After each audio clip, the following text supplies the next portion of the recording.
મેં નવરાત્રી વિશે દરેક વર્ષે બધું બહુ કહી દીધું છે, પણ આ વખતે મેં જોયું ફેસબુક ઉપર પેલું Day 1, Day 2, Day 3 એવું કરીને રોજ ફોટા અપલોડ કરે છે, ખબર છોકરીઓ? હા અને છોકરાઓ મંડી જ પડે છે, લાઈક કરે, કમેન્ટ કરે. હમણાં એક છોકરી રાત્રે 1:30 વાગે ગરબા પત્યા પછી ફેસબુક ઉપર એવું લખ્યું કે મને ઊંઘ નથી આવતી. પતી ગયું. બધા છોકરાએ ઉજાગરા ચાલુ કર્યા, સલાહ આપેલા ઊંઘ કઈ રીતે આવે એની. ગરમ દૂધમાં કે ગંઠોડા નાખીને પી જા. પછી એક જણે તો એવું કંઈક લખેલું, ઓ હા એવું લખે છે. એક જણે તો આખે આખું હલેડું લખ્યું.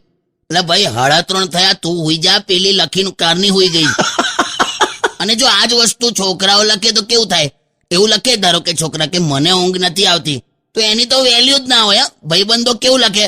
તો જાગી કાઢ કે બપોરે સુવાની ટેવ જ તારી ખોટી છે, આવું બધું લખેલા. પણ ભાઈબંધો જ હોય. નથી લા, આપણી વેલ્યુ જ નથી. એટીટ્યુડ માં રહો